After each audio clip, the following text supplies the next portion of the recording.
Chrono Trigger was released for the Super Nintendo in 1995 and was the last RPG that Squaresoft would release for the system before moving on to the PlayStation. While it was hugely successful and very popular amongst the people who played it, the PlayStation came out in late 1994, so most gamers had decided to get going on the next generation of systems by the time Chrono Trigger came out. If you were unfortunate enough to miss out on this title, I'm here to tell you, you should have played this game. Like most Japanese RPGs of the era, it starts out with you, some random, unassuming teenager named Chrono. You have an inventor friend named Luca who lets you know that you're supposed to come check out her latest invention at the local town festival. Upon arrival at the festival, you can goof around a little and check out the minigames, but the heart of the matter is coincidentally bumping into some random chick. From here actually starts a series of events the game will keep track of. For example, do you help the girl up first or do you go grab her amulet first? Everything you do at the fair with the girl will eventually be held against you in a goddamn court of law, so you better be on your best behavior, jackass. After you complete enough moral tests that can be held against you later, it's time to go meet up with Luca, who seems to have invented a device that can transport matter from one location to another. Except, oh crap, it's secretly a time machine. Well, people always did make the best test subjects. They couldn't have just used, say one of the cans of soda you chugged for a contest earlier. So the girl disappears into a portal and you follow after her. Some hijinks ensue in a medieval time period, nothing really all that fascinating, and eventually Luca fixes the machine and you get back to your time. Only then you discover that the girl is actually a princess at the nearby castle, so you're arrested for kidnapping her. This is when all the stuff you did at the fair is held against you and you're either found guilty or not. Doesn't really matter, you get thrown in jail and are slated for execution either way. But maybe you have just a little bit of a better conscience about yourself if a bunch of old men decide you're not a thieving rapist. In your bids to make an escape, you eventually decide to hop through another time portal. Except this time, you go into the future, and let's just say, shit got fucked up. Of course, here's where the game really starts getting interesting. While browsing around in the future, you discover that mankind has pretty much been reduced to a whole bunch of starving, rags-and-dirt survivors that are cut off from each other by monsters in various laboratories that separate the various biodomes that everyone's stuck in. Oh yeah, you also discover what exactly happened.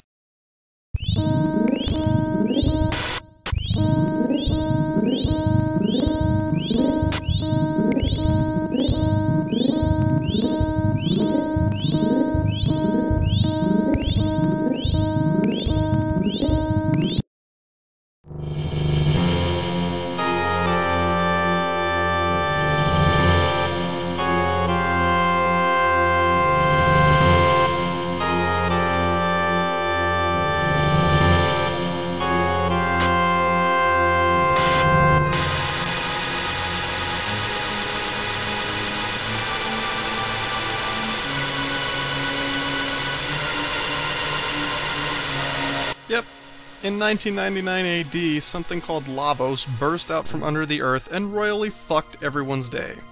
You're currently in the year 2300 AD, long after the fact, so you pretty much discover that things do not get better. And so begins the primary storyline for the game. Our three adventurers decide that letting Lavos destroy the world is probably not in anyone's best interests, and make it their goal to figure out how to stop him. Needless to say, as the game progresses, the story gets considerably more complicated, but you'll make jumps from 1000 AD to 600 AD to 2300 AD to 65 million BC and at one point to 12,000 BC.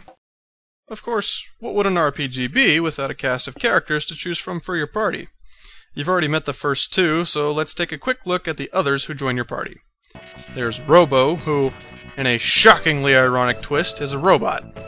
You find him powered down and in disrepair in 2300 AD, but Luca, being the inventor from 1300 years prior, knows just how to fix him up and get him running again.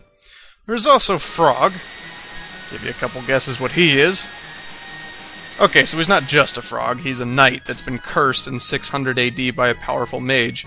Don't let the appearance fool you though, he cleaves a fucking mountain in half. From prehistory, you pick up Ayla, a cave woman who looks a lot like she has a tail. In fact, some of her abilities are feline in nature, such as cat bite. But nope, that tail-looking thing is actually just a loose end from a fur boa she has wrapped around her. She can kick some serious ass, though. There's a secret character you can pick up in 12,000 BC, but, you know, it's a secret. Go play the game if you want to know. Unlike a lot of other Squaresoft games, all the enemies in the game are visible on the map that you traverse, by the way, so there aren't really random battles in the sense that Final Fantasy has them. Just like a lot of other Squaresoft games, however, a lot of these battles are completely unavoidable. The combat system is fairly standard fare in the sense that you have fight, magic, item, and the ATB bar. But the really fun part of combat in this game is combination text.